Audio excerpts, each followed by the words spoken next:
All right, since this one's probably going to be a contentious issue, I've asked the proponents and the opponents to keep it to 3 and 3, if that's possible. Give me 1 second.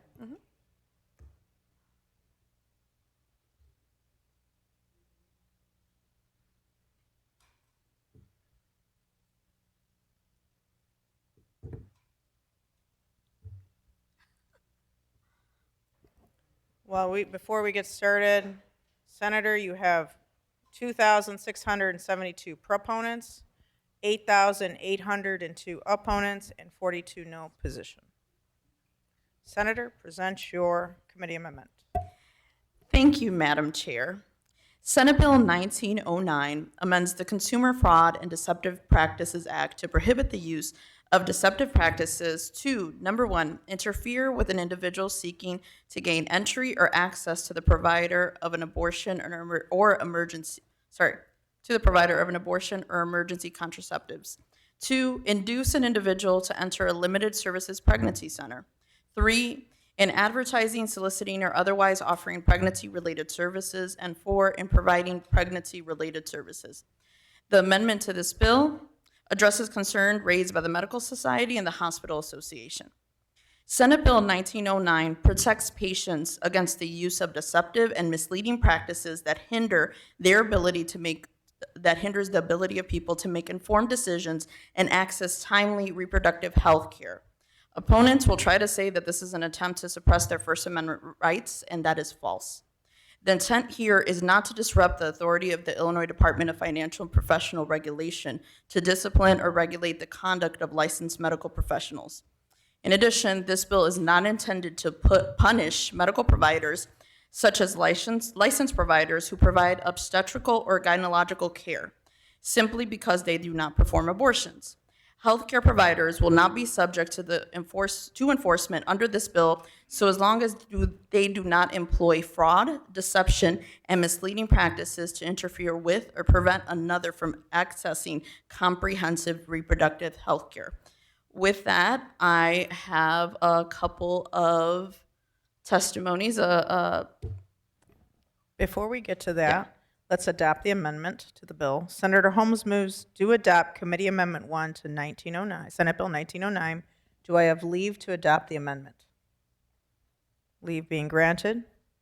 Ms. Leahy, you may continue. Good afternoon, Chair Castro, Minority Spokesperson Anderson, and members of the committee. My name is Ashley Hokinson, and I am the Deputy Attorney General for Policy at the Attorney General's Office. I wanted to start my remarks by thanking Senator Villanueva for sponsoring this legislation and the reproductive advocates who have mobilized support around this bill. We also appreciate the input we've received and incorporated from the Illinois Hospital Association and the Illinois State Medical Society. For years, our office has received concerning reports about crisis pregnancy centers, aka CPCs, engaging in fraudulent and misleading conduct. They hold themselves out as reproductive service providers, but do not in fact offer comprehensive reproductive care.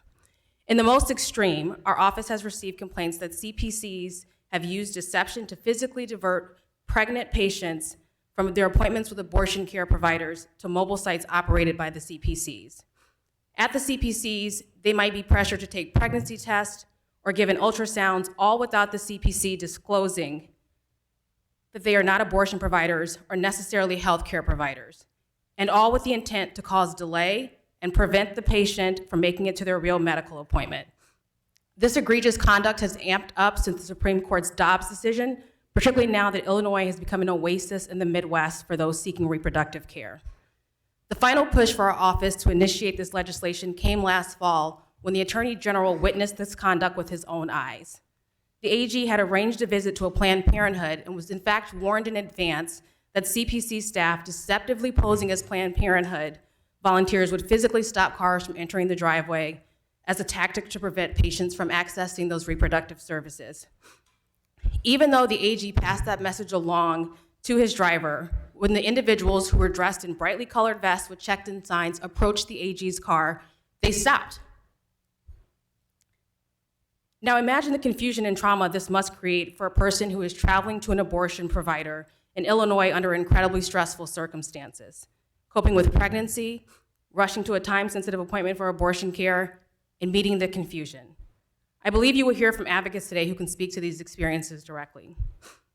To not take up too much time, I'd like to briefly reiterate what this bill is and is not about, what is reflected in the legislative intent section and throughout the bill itself. This bill is about protecting the right of individuals to access the full range of reproductive care and make fully informed decisions, including the right to use or refuse reproductive health care. It's about ensuring consumers have timely access to accurate information and medically appropriate care, free from interference and deceptive and unfair advertising and practices. As the senator said, this bill cannot be used to punish medical providers solely because they do not perform abortions. This bill is not about preventing protected speech about abortion, and it's not about preventing counseling against abortion, so long as fraud, deception, and misleading practices are not employed in those actions or communications. Thank you for your time today, and happy to answer any questions. Good afternoon, Chairwoman Castro and members of the committee. I am Bridget Leahy, Vice President of Public Policy for Planned Parenthood Illinois Action. Thank you for this opportunity to support Senate Bill 1909, the Deceptive Practices of Limited Services Pregnancy Centers Act. First, I must be very clear that there are many wonderful religious and charitable organizations in our state that provide needed health care and other supported services to pregnant and parenting people. And because we have long supported improving maternal and infant health outcomes, we support this good work. This legislation is not about those organizations. What I'm here today about is organizations that systematically employ deception, fraud, and false pretense in order to direct the individual's healthcare decisions. For decades, these limited services pregnancy centers have offered free services like pregnancy tests and ultrasounds to keep people in their doors and try to stop them from having abortions. Stopping abortion, being anti-abortion, that is the main mission of these organizations. And it's their right to exercise and talk about how they disagree with abortion. But unfortunately, many of the people who encounter these organizations are victims of deceit and misinformation. These pregnancy centers are known for providing misleading and medically inaccurate information. They're known for providing misleading and debunked information and junk science, such as things like abortion causes breast cancer or abortion will make you infertile. They are known to misdiagnose patients, including misdating their pregnancies, which leads the person to either think they have more time to make a decision or that they are out of time for the window when they could actually have an abortion. The tactics that are used here rob people of their ability to make informed healthcare decisions without pressure of bias, deceit, or misinformation. Now, I can share with you many stories. I'm not going to do that today because we are pressed for time, but I do want to tell you about some things that one of the Planned Parenthood clinicians told me. She said recently a patient came in with concerns about her pregnancy. She had been somewhere else and was told she was carrying twins, but that one of them was not developing as well as the other. She showed the clinician an ultrasound image that she had on her phone, and the first red flag was that this did not look like a typical medical ultrasound. It didn't have patient identifying information on it, like a name, birth date, those kinds of things that are typical from an ultrasound you get at a doctor's office. As she asked more questions, the clinician realized that the patient had been given a lot of misinformation and had not actually received the standard of care for pregnancy diagnosis and assessment. After she was given an ultrasound at Planned Parenthood, the clinician determined that the patient actually had a molar pregnancy, which would never be viable, and if left untreated, can lead to cancer of the uterus. The clinician was outraged that the patient had been led to believe she had received legitimate health care, that she thought she had a viable pregnancy that she was excited about. And really, she just was given the wrong information that could result in severe health problems. Another tactic, which was just mentioned by the other witness, was the practice of people standing outside of an entrance to a reproductive health center with a sign saying, check in here, a clipboard. They look very official. They may ask for driver's license information, and then they redirect patients to a nearby location. At the Planned Parenthood health centers in Flossmoor, Aurora, and Springfield, we have seen this happen. It happens routinely. Some patients are stopped and they're told to go next door, and it's only after they've been there for a while that they realize, wait, I'm not really at Planned Parenthood, am I? And that may be after they've had an ultrasound, after they've provided private health information, et cetera. One of the clinicians told me that it happens so regularly in Flossmoor that now when patients show up late for appointments, she just tells the front desk to go ahead and fit them in, when normally someone who's an hour late, they would reschedule them, because she knows that it's more likely than not that person has been at the building next door thinking they were at Planned Parenthood. In fact, recently one patient was there for an IUD visit, and when she realized she was at a place that didn't do any contraceptive services, she found out she wasn't actually at Planned Parenthood.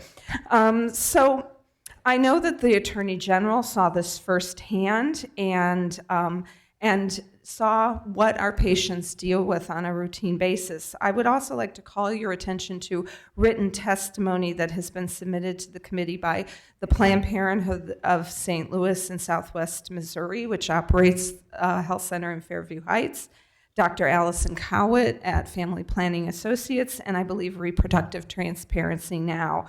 Those testimony can give you a fuller picture of the challenges that people face when they end up at these places and not realize what they're getting into. The patients who experience this deceit feel incredibly violated. Often they have been tricked into providing personal health care information, as well as their addresses and phone numbers, to people who they were led to believe were legitimate healthcare providers. And so they think they're at Planned Parenthood, and now they don't even know what's going to be done with this information, if it's going to be kept private, how to deal with that. If they go through a procedure like an ultrasound, that only compounds their feeling of violation. And when they learn that a lot of the things they're told aren't actually true, they get quite angry. The violation is particularly heightened because of the sensitive nature of the services that they are seeking. And many of them are angry, they're hurt, but they also are afraid to come forward and address it. So we are very pleased that the Attorney General is stepping up to watch out for these folks, and that Senator Villanueva is carrying this legislation so that we can stop this practice and make sure that people are able to get the information and the care that they need. Thank you very much, and I'm happy to answer questions. Thank you. Madam Clerk, please add Senator Lightford to the roll. I'm going to, before we go to questions, I'm going to allow the opposition to come up and say, give their testimony. We have Serena Dye and Christy Hoffner. Ladies, please go ahead and state your name. If you represent an organization, please state the organization. Thank you. Go ahead. Hi, my name is Serena Dye. I'm the Regional Executive Director at Hope Life Center. We have 2 clinics in Northern Illinois. I am aware that Senate Bill 1909 aims to prohibit limited services pregnancy centers from using or employing any deception, fraud, false pretense, false promise, or misrepresentation, or the concealment, suppression, or omission of any material fact with the intent that others rely upon the concealment, suppression, or omission of such material fact. The wording in this bill reminds me of my personal experience at abortion facilities, not pregnancy help centers. At the tender age of 15, I became pregnant and was taken to Planned Parenthood, where the sonographer tried to conceal and suppress the ultrasound monitor from me. But I saw a fluttering heartbeat on the monitor, and I didn't want to have an abortion. My parents felt differently, and a week later, I was taken to a different abortion facility where I was counseled that at my stage in pregnancy, my baby was more like an alien than a human being. A complete misrepresentation. My abortion procedure was traumatizing. The abortionist came into the room. He didn't look at me. He didn't speak to me. He simply performed the abortion and he left the room. A total concealment.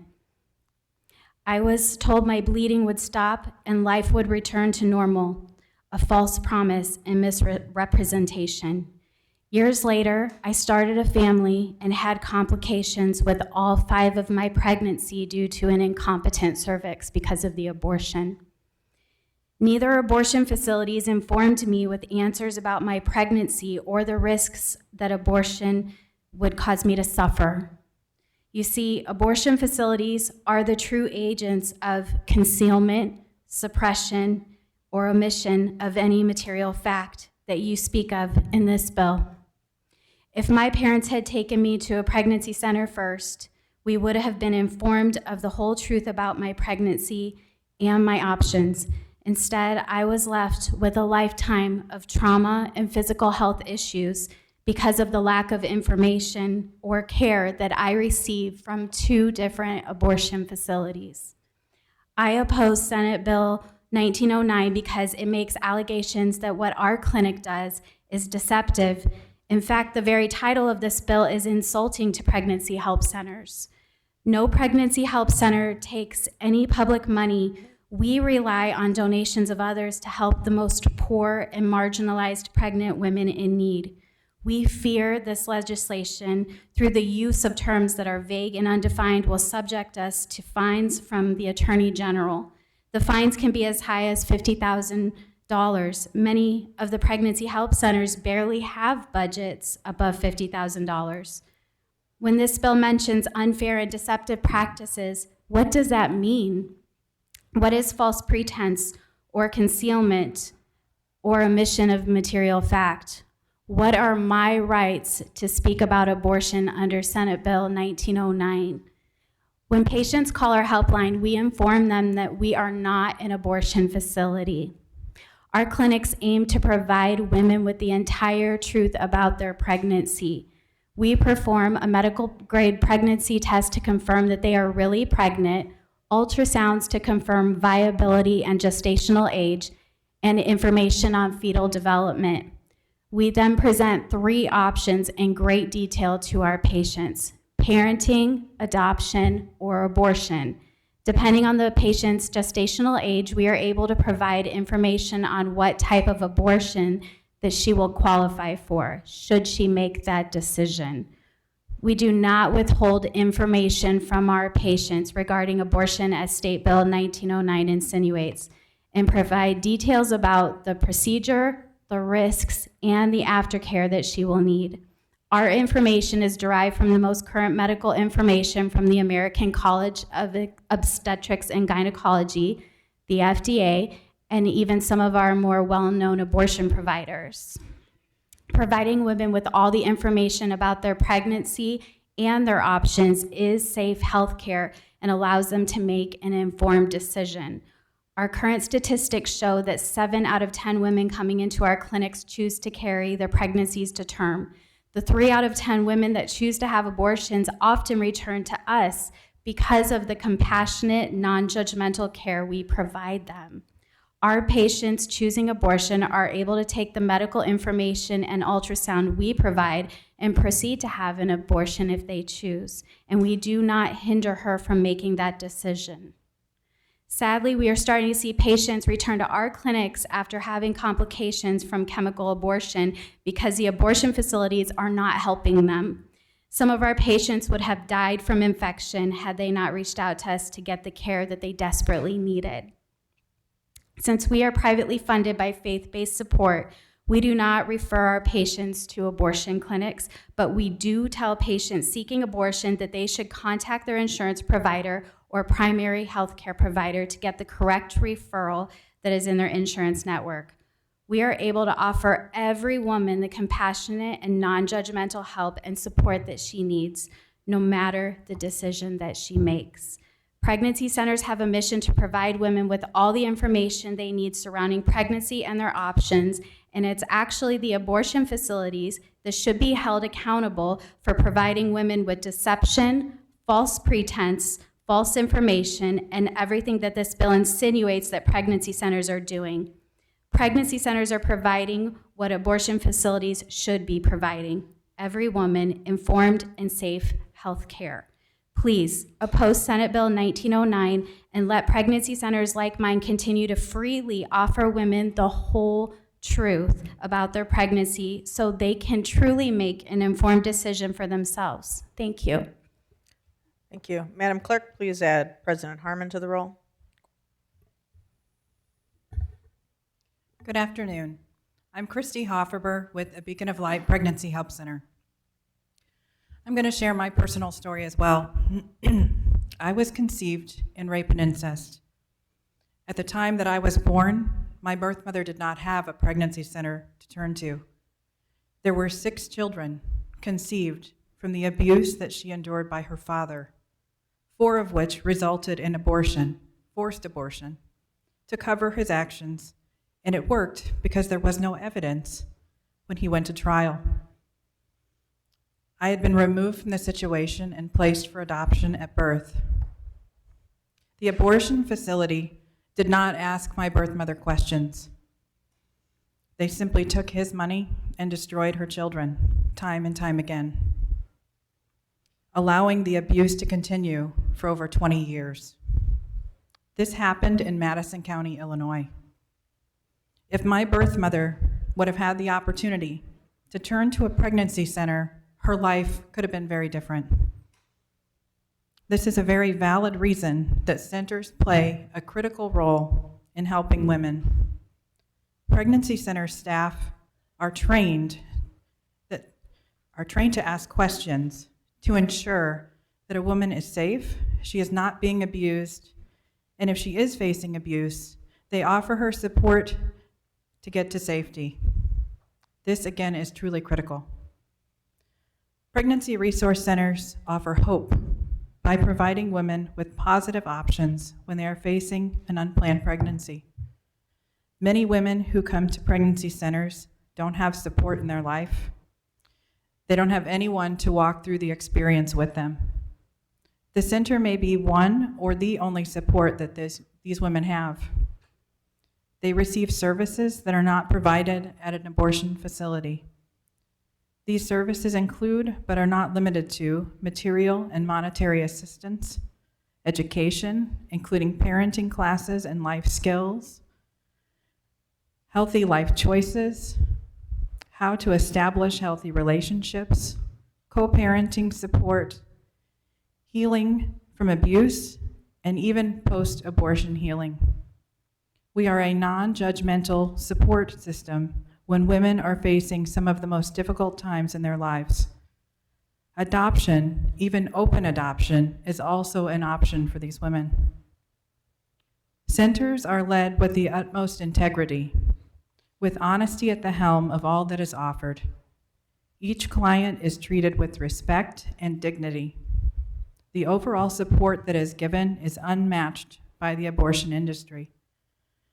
There is most often no cost for services offered, with funding coming from sources other than taxpayer dollars and government funding. Pregnancy centers provide options that identify a woman's risks and needs to meet her where she is in any situation that she is facing. They provide her with positive opportunities to obtain much-needed support. I am blessed to be here today, placed for adoption at birth, married to an adoptee, and having 2 adopted children. I'm currently the CEO of a pregnancy resource center in Southern Illinois, a center that serves women and families with true options, offering love and support with each and every family and empowering women to follow their dreams and achieve their goals. We do not mislead women, but rather meet her where she is and offer her hope and support.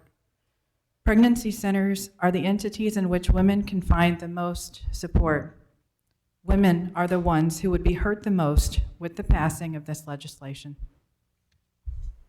Thank you. Thank you. Before we get to questions, Senator Holmes has a request to open the roll. Senator Holmes moves that Senate Bill 1909 do pass as amended. Senator, you would wish to be recorded as a, Yes. thank you. All right. Yeah, sorry. All right. Questions? Senator Tracy. Thank you, Madam Chair. Thank you for all the testimony that we've had so far. In one of the testimonies that was given, there was talk about an ultrasound that wasn't actually a valid ultrasound. Now, Ms. Dye, you testified about ultrasounds being given in the Hope Center. Are those, who does those? At Hope Life Center, we only use licensed medical professionals, so we have an ADRMS performing our ultrasounds who have been certified. Because it occurred to me that if you're giving a fake ultrasound, then you are holding yourself out to be a health professional that you're not, and that would be subject to regulation by the Attorney General as well. Not, I mean, without this act. Do you think that's correct? Whoever could answer that? Maybe the lady from the Attorney General's office?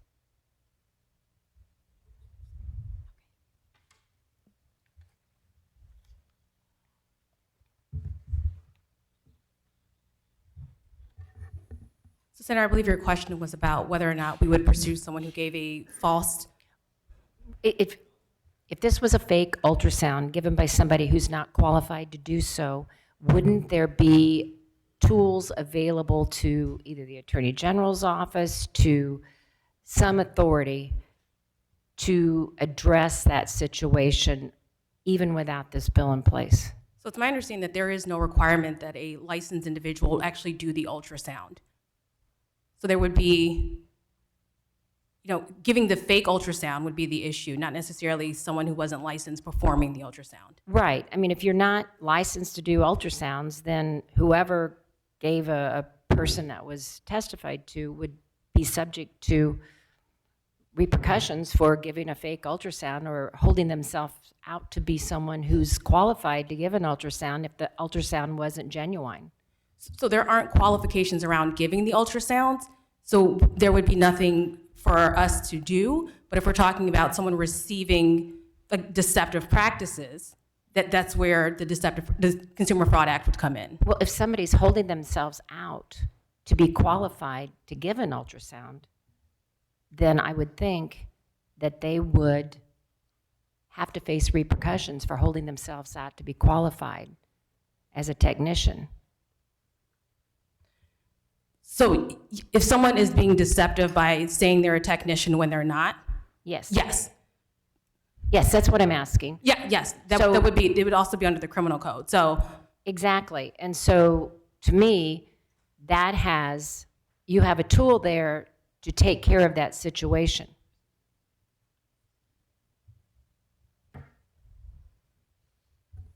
Hi, Senator. To clarify, there's nothing in state law that requires an ultrasound to be performed by someone who is licensed. So someone who is not licensed can legally perform an ultrasound in the state of Illinois. And so they don't have to necessarily, if they do lie about their credentials and present themselves as being licensed or other things, then definitely that would trigger things under consumer protection. But if they don't actually say anything, but they're wearing a white coat and in a place that looks like a healthcare center, they may be doing an ultrasound, but they don't have any actual licensure or anything like that. So if I buy an ultrasound machine, I can start giving ultrasounds. Is that correct? Yes. Okay, I was unaware. Yeah. All right. What do you consider to be unfair or deceptive practices? So the language that's here in this bill comes from, it's mirrored in Section 2 of the Consumer Fraud Act. Again, this bill clarifies our ability to already do this under the Consumer Fraud Act. We just think clarity is better than the current status. But under the Consumer Fraud Act, we can already bring claims for unfair and deceptive practices. Well, that occurred to me because I worked for the Attorney General, and I did operate under the consumer fraud, and the situations that were described to me, absolutely, you have the power if there's fraud or deception. What would constitute material fact?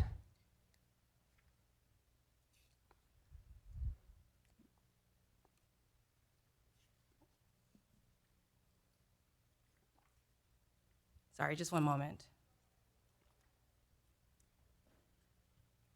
So a material fact is a fact that a person would recognize being integral to a decision that is to be made.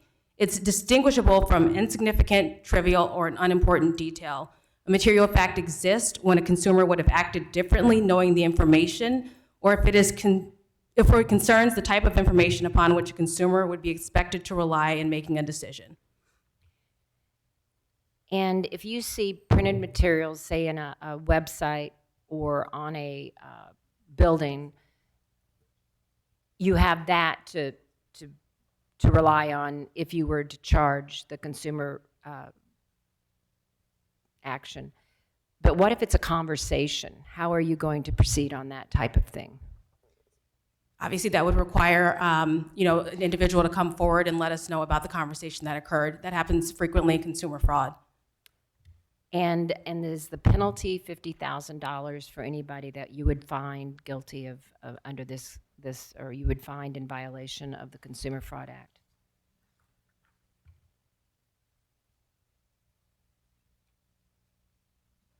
Yes.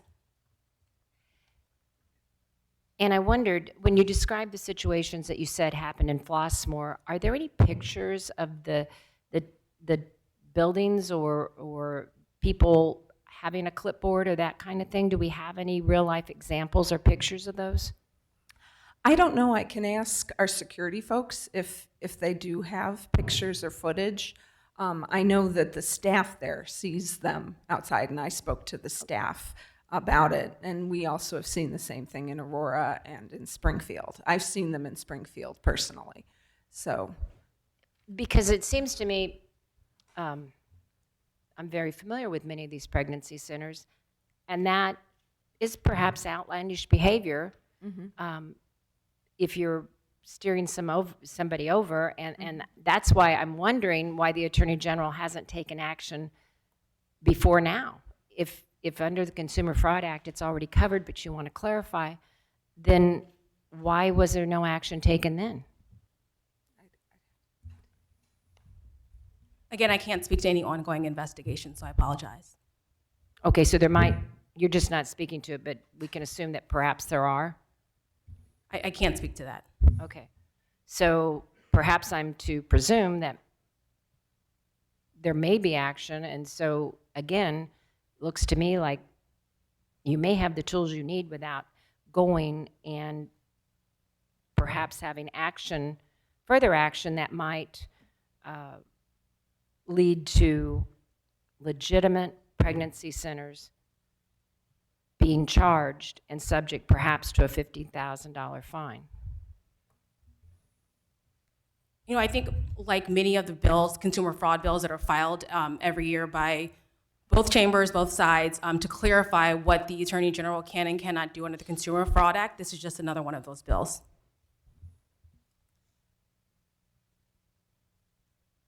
Okay, well, I think that concludes my questions. Thank you.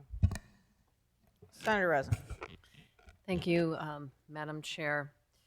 What exactly is the intent of Senate Bill 1909, and how will the Attorney General's office interpret this law?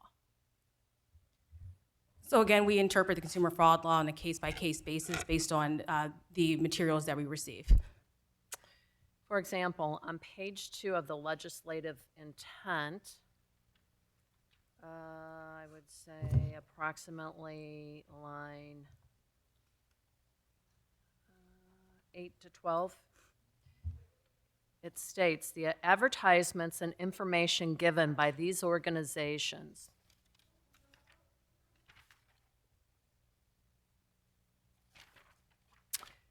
It states the advertisement and information given by these organizations provide grossly inadequate or misleading information, overstating the risks associated with abortion, including conveying untrue claims that abortion causes cancer and infertility, and concealing data that shows the risk of death associated with childbirth is approximately 14 times higher than the risk associated with abortion.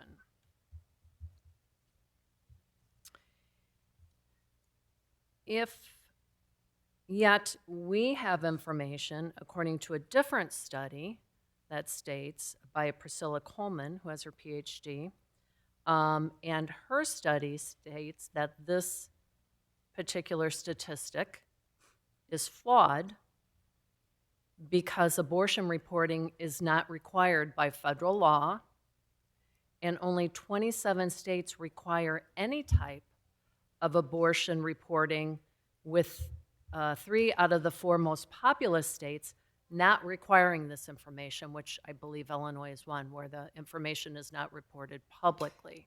So that statistic's flawed.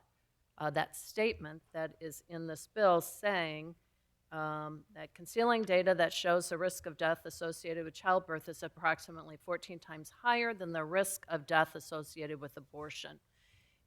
If the pregnancy crisis groups do not state that or believe that fact, are you going to hold them in contempt, or under this law, would you say that they are committing unfair and deceptive practices if they do not believe that piece of data or that fact? I can't speak to, again, and we would evaluate these cases on a case-by-case basis, so I don't have any information in front of me as to how that would be evaluated. Senator, I also want to add that abortion statistics and information is actually reported on the IDPH website. And it's available to all groups? Yeah, it's public information. It is my understanding it is not public information. It's on the website. It is my understanding it is not. So, but we'll look into that. That's okay. So again, if I go back to this page, and this is the bill, the intent, it does specifically state this fact that in theory, you're saying childbirth is approximately 14 times higher than the risk of death associated with abortion. If these pregnancy crisis centers do not believe that or state a fact that's different from what was stated in this bill, is the Attorney General going to use that and potentially hold the crisis center liable for unfair practices? Senator, we would evaluate on a case-by-case basis. Okay, but that is the bill, so that's not a different, that's not a unique case. Is it the intent of the Attorney General to investigate a pregnancy help center if it says that the induced abortion leads to preterm births? Senator, we would evaluate on a case-by-case basis. Is it the intent of the Attorney General to investigate a pregnancy center if it says that induced abortion is a risk factor for placenta previa? Senator, we would evaluate on a case-by-case basis. Is it the intent of the Attorney General to investigate a pregnancy center if it says that the induced abortion is associated with higher risk of miscarriage? Senator, we would evaluate on a case-by-case basis. And I understand where you're coming from regarding this. Our concern is that this is. How many other attorney generals across the country have passed legislation such as this? How many attorney generals or how many states? Attorney generals?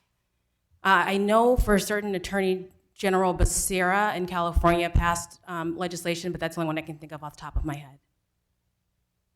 What happens if the pregnancy center has a differing opinion from the abortion clinic? Meaning, if they talk about heartbeats, if the statement, would this bill make it a violation to state abortion stops a beating heartbeat? Senator, this bill does not require limited pregnancy centers to say anything. It just requires what they say not be deceptive. Who makes the decision if it's deceptive, and how do you make that decision? Typically, the courts would decide based on the evidence that we bring and based on the evidence that the opponents would bring.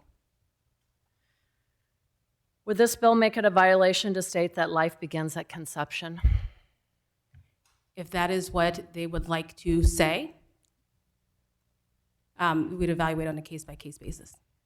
And I appreciate that. The point I'm trying to make here is that where does the people's beliefs, religious beliefs in crisis centers that they may believe are true, but not in line with the abortion centers, are you, the Attorney General, going to be the deciding factor of what's deceptive and what's not deceptive, even though it may not be in agreement with the advocates on the other side? No, Senator, the court would be the deciding factor. The court. Thank you. Senator Murphy. Thank you, Madam Chairman. I just have one question. I'm noticing in your language.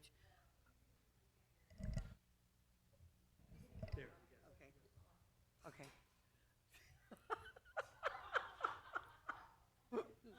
Well, I'll make sure everyone can hear me now. So I just have one question in that. In the language here, it says that limited service pregnancy centers are not subject to, cannot commit fraud and deceptive practices, et cetera. Is that same standard applied to an abortion clinic?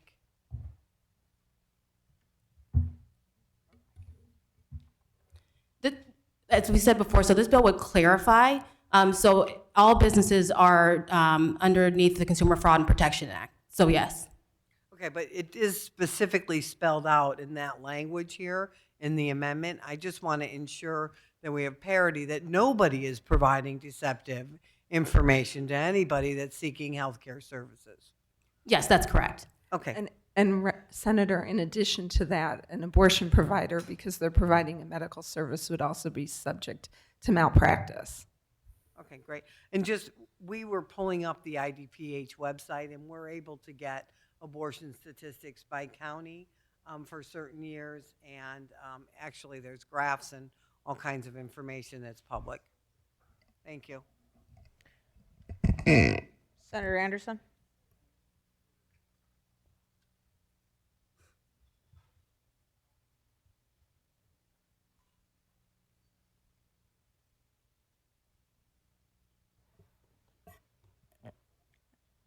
Senator Anderson.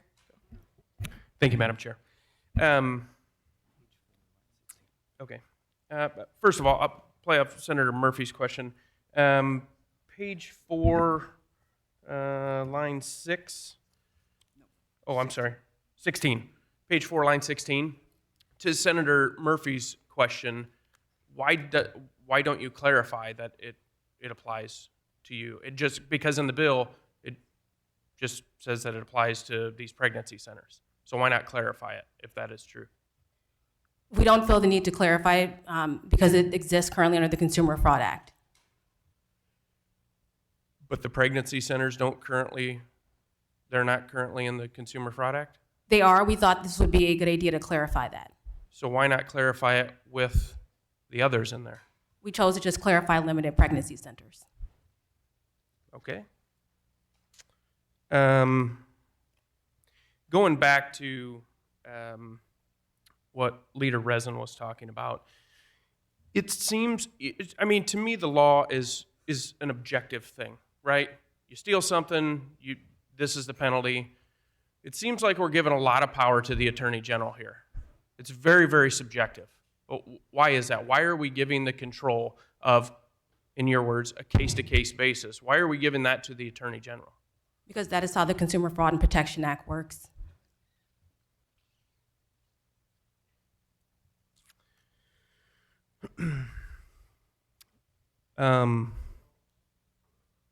So back to the initial point, the point of deceptive practice, material facts. Do abortion clinics have to make sure that they're not deceptive and provide material facts? Yes, under the Consumer Fraud Act. Okay. So if a woman goes into an abortion clinic, are they required to tell that woman if that unborn child is healthy? Because if not, that seems very deceptive. I'm not a doctor, so I don't know what the standard for healthy is and how they would be able to tell that. Would Planned Parenthood like to answer that?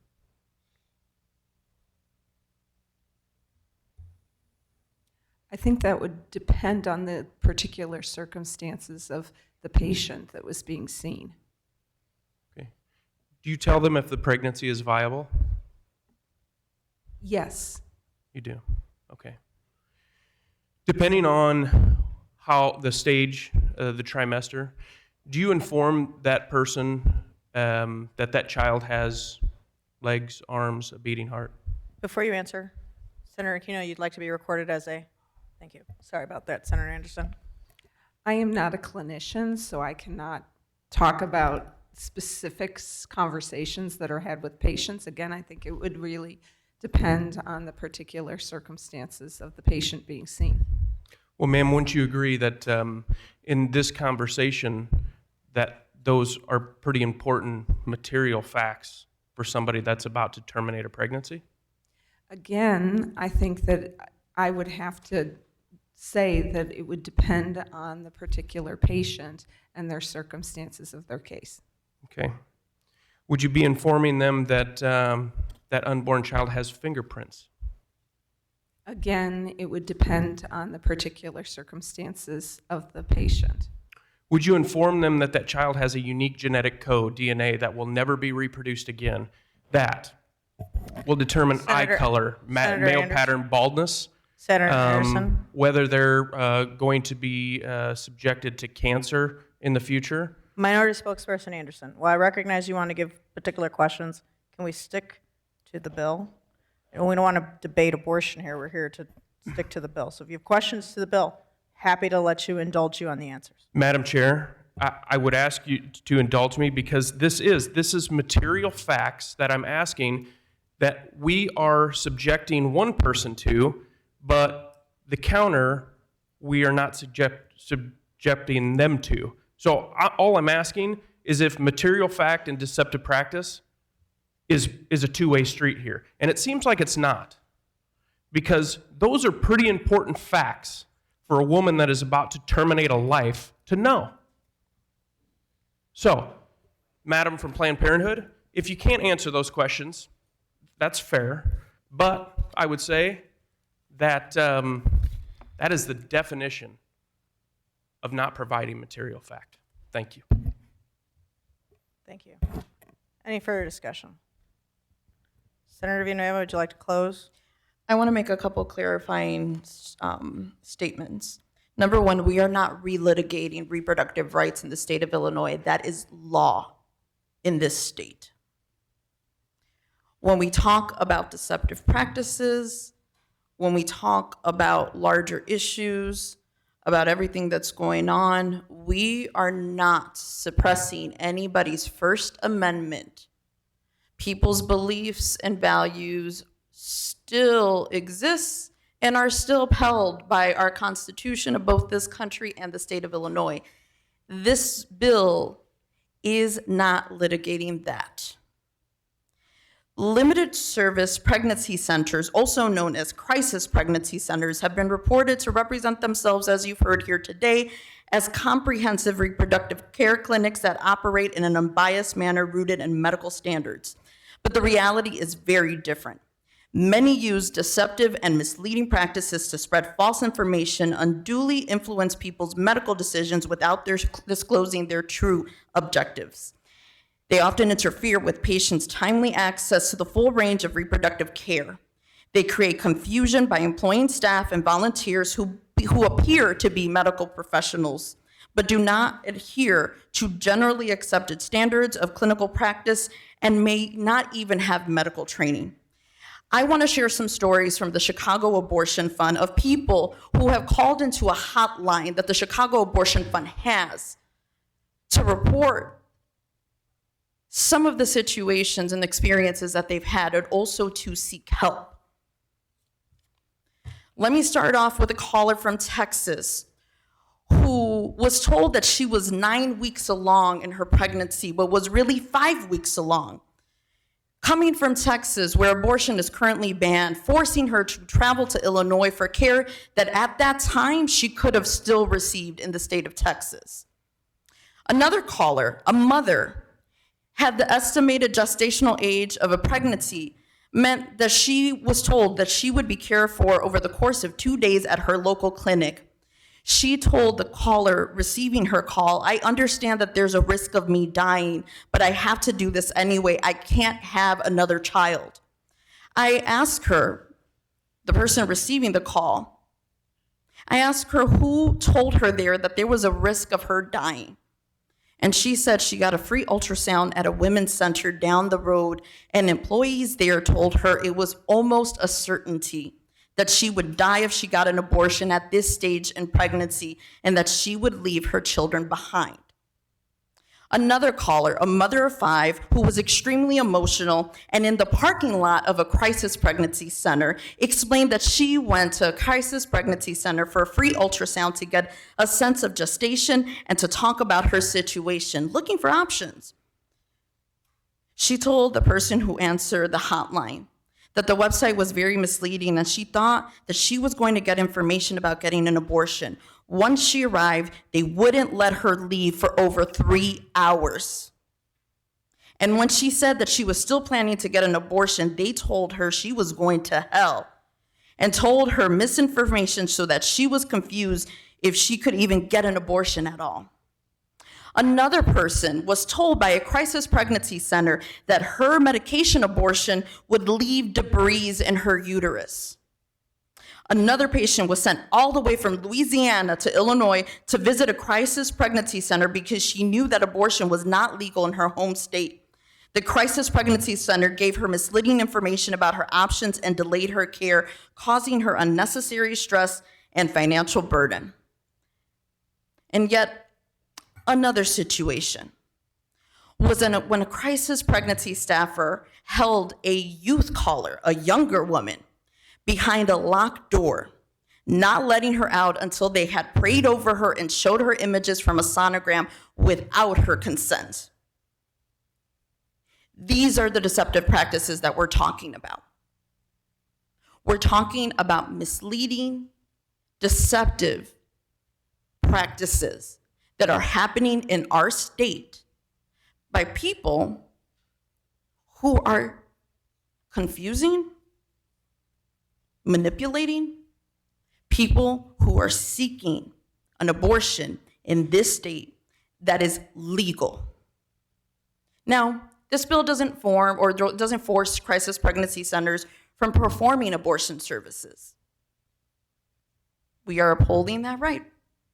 We are not telling people that they have to believe in their values of having an abortion. But what we're saying is that they need to be held accountable to the law of the state of Illinois. Thank you. Since the roll is open, Madam Clerk, please continue the roll. Senator Tracy, Senator Resin, Leader Curran, Senator Anderson, Senator Murphy, Senator Lightford, Senator Hunter, Senator Harris, President Harmon, Senator Cunningham, and Madam Chair. With 9 voting yea, 4 voting nay, 0 voting present, your bill shall be so reported.